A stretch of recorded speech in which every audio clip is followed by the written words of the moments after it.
Hello दोस्तों, कैसे हैं आप लोग। आई होप आप लोग अच्छे होंगे। आइए सबसे पहले जान लेते हैं कुकी चीन कम्युनिटी क्या है और क्यों है ये न्यूज़ में। सबसे पहले देखते हैं कौन है कुकी चीन कम्युनिटी।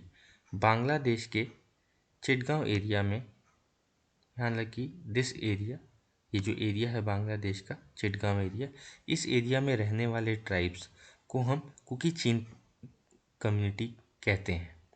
बेसिकली इस बांग्लादेश के चिटगांव एरिया, मिज़ोरम के मिज़ो ट्राइब्स और जो म्यांमार की चिन ट्राइब है, इनको अगर हम मिला दें और इनकी जो एथनिक जो इनका कल्चर है, जो इनकी लैंग्वेज है, अगर हम इसको देखें तो जो सिमिलैरिटी इनमें मिलती है, उस कम्युनिटी को, उस ट्राइबल पॉपुलेशन को ही हम कुकी चीन ट्राइबल कम्युनिटी कहते हैं। आइए देख लेते हैं अचानक से क्यों है ये न्यूज़ में। बांग्लादेश की चिटगांव एरिया में रहने वाली जो कम्युनिटी है, जो कुकी चीन कम्युनिटी है, अचानक से ये मिज़ोरम में के जो बॉर्डर एरिया है इसमें एंटर कर गई है। लगभग 200 से 300 पॉपुलेशन जो पीपल हैं यहाँ के, वो मिज़ोरम में एंटर कर गए हैं। भारत में रेफ्यूज़ी भारत में जो रेफ्यूज़ी की प्रॉब्लम है वो शुरू से ही बहुत सीवियर प्रॉब्लम है। और जनरली जो नॉर्थ ईस्ट का एरिया है, इसमें जो रेफ्यूज़ी का प्रॉब्लम है अक्सर यहाँ पे पाया जाता है।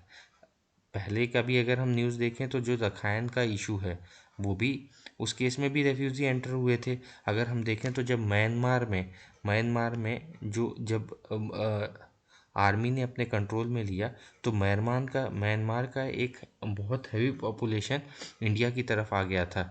जो वहाँ की पॉलिटिकल पार्टी के बहुत सारे लोग इंडिया में रेफ्यूज़ी की तरह आ गए थे। अब देखते हैं कि जो बेसिकली ये जो ट्राइबल पॉपुलेशन है, ये इंडिया में आ क्यों रही है। ये ट्राइबल पॉपुलेशन बांग्लादेश के जो चिटगांव एरिया है, जो ये वाला एरिया है, इस एरिया में रहती थी। अभी प्रॉब्लम ये हुई कि ये वाली जो पॉपुलेशन है, जो ये जो ट्राइबल एरिया, जो इस एरिया में रहने वाली जो ट्राइबल पॉपुलेशन है, ये पॉपुलेशन बांग्लादेश की पॉपुलेशन से बहुत डिफरेंट है। इनका कल्चर की बात करें, इनके लैंग्वेज की बात करें, तो ये मिज़ोरम के जो बॉर्डर एरिया में रहने वाली मिज़ो ट्राइब्स हैं, इनके साथ, या जो म्यांमार में रहने वाले जो चिन ट्राइब्स हैं, इनके साथ तो इनकी जो सिमिलैरिटी है वो है, पर बांग्लादेश की पॉपुलेशन के साथ इनकी सिमिलैरिटी बहुत ज़्यादा नहीं है।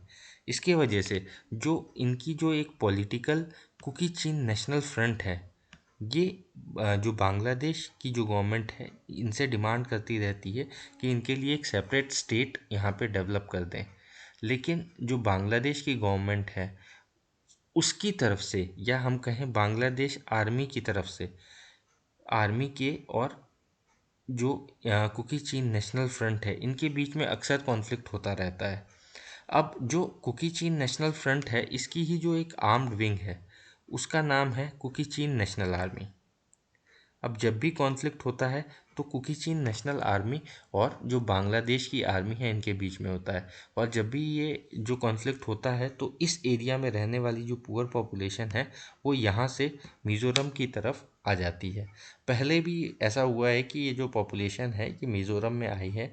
और अब जब पहले आते थे ये, तो आने के बाद वहाँ पे काफ़ी टाइम तक रुक जाते थे, और जो वहाँ का जो लेबर का वर्क है वो करते थे वहाँ। तो अब धीरे धीरे ऐसा भी हुआ है कि वहाँ इनकी पॉपुलेशन बढ़ गई है, और अब जो रेफ्यूज़ी आते हैं वो, मतलब उनको वहाँ पे रेफ्यूज़ी की तरह नहीं रहना पड़ता है। वो आके अपने जो रिलेटिव्स हैं, जो पहले से मिज़ोरम में रह रहे हैं, उनके घरों में रहते हैं। वो रेंट लेके वहाँ पे रहते हैं, वो वहाँ काम करने लग गए हैं। तो ये भी इंडिया की गवर्नमेंट के लिए एक प्रॉब्लम हो गई है, क्योंकि बहुत सारे जो आउटसाइड रेफ्यूज़ीज़ हैं, वो आके जो हमारे नॉर्थ ईस्ट के जो बॉर्डर एरिया हैं, यहाँ पे रह रहे हैं। आइए बेसिकली देखते हैं कि ये इशू है क्या। तो जो इस एरिया में रहने वाली जो ट्राइबल पॉपुलेशन है, इनका कोई कनेक्शन बांग्लादेश के साथ बहुत ज़्यादा कल्चरल सिमिलरिटी नहीं है, जिसकी वजह से जो कुकी चीन नेशनल फ्रंट है या कुकी चीन नेशनल आर्मी है, इनका कॉन्फ्लिक्ट अक्सर बांग्लादेश आर्मी के साथ रहता है। और जो कुकी चीन नेशनल आर्मी है, इसको सपोर्ट करती है चिन नेशनल आर्मी। चिन नेशनल आर्मी कौन है? चिन नेशनल आर्मी जो इस एरिया में, जो चिन एरिया में, जो म्यांमार का जो चिन एरिया है, इसमें जो रहने वाली जो चिन ट्राइब्स हैं, इनके जो चिन नेशनल फ्रंट कम्युनिटी है, जो पॉलिटिकल कम्युनिटी है, इसकी ही जो आर्म्ड विंग है उसको कहते हैं चिन नेशनल आर्मी। बेसिकली जो चिन नेशनल आर्मी है वो जो कुकी चिन नेशनल आर्मी है इसको आर्म्स भी प्रोवाइड करती है, इसको ट्रेनिंग भी देती है। तो जो बांग्लादेश गवर्नमेंट है इन दिनों इस एरिया में, जो कि बांग्लादेश का ये वाला एरिया है, जो इस एरिया में जो बांग्लादेश की आर्मी है वो अक्सर आके छापे मार रही है, जो लोग हैं उनको पकड़ रही है कि चिन नेशनल आर्मी के लोग तो नहीं है, क्योंकि चिन नेशनल आर्मी के लोग ट्रेनिंग तो नहीं ले रहे हैं, ये बार बार छापे मार रहे हैं। और अगर हम देखें तो जो मिज़ोरम बेस्ड जो रीयूनिफिकेशन ऑर्गेनाइजेशन है, जिसे जोरो भी कहते हैं, इसका बेसिकली जो ये मिज़ोरम बेस्ड जो ये ऑर्गेनाइजेशन है, इसका बेसिकली जो वर्क है वो ये है कि जो इंडिया म्यांमार बांग्लादेश के जो चिन और कुकी यूनिफिकेशन करना इनका बेसिकली वर्क है, कि जो ये चिन और कुकी जो ट्राइबल कम्युनिटी है इनको यूनिफाइड करना इनका काम है। इसका कहना ये है कि भाई जो बांग्लादेश की आर्मी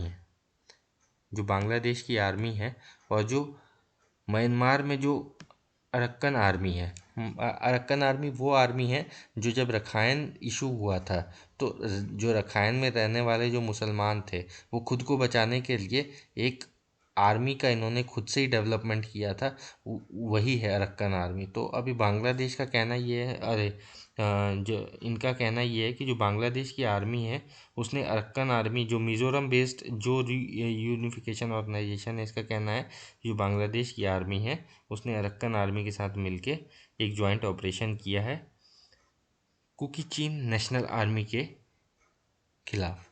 और जब ये ऑपरेशन इन्होंने किया तो जो पुअर पॉपुलेशन हमारी इस एरिया में रहती थी, जो इस एरिया में रहने वाली हमारी पुअर पॉपुलेशन थी, बेसिकली ये बहुत गरीब लोग हैं और ये मतलब बहुत ज़्यादा इनको नॉलेज नहीं है। तो ये इन्होंने क्या किया, यहाँ से मिज़ोरम की तरफ एंटर कर दिए और ये मिज़ोरम के अंदर आ गए। अब इंडिया का स्टैंड क्या है इस पे? इंडिया का बेसिकली जो कैबिनेट है, जो मिज़ोरम की जो कैबिनेट है, उन्होंने सिंपथी दिखाई है कुकी चिन रेफ्यूज़ी के लिए और उन्होंने टेम्परेरी उनको शेल्टर प्रोवाइड किया है, फूड प्रोवाइड किया है, जो भी बेसिक एमिनिटीज़ है। बेसिकली अभी जो परवा विलेज है, लॉन्ग तलाई डिस्ट्रिक्ट जो है, वहाँ पे जो परवा विलेज है ये वहाँ पे रहते हैं। ऑफिशियली इनको स्टेट गवर्नमेंट ने डिस्प्लेस्ड पर्सन इन रिकॉर्ड की श्रेणी में रखा है। और एक चीज़ आप लोगों को बता दें, no law related to refugee in India. India में लॉ रिलेटेड टू रिफ्यूज़ी कुछ भी नहीं है, रिफ्यूज़ी के लिए कोई लॉ नहीं है। इंडिया नाइदर यूएन रेफ्यूज़ी कन्वेंशन 1952 का पार्ट है, ना ही 1967 का पार्ट है।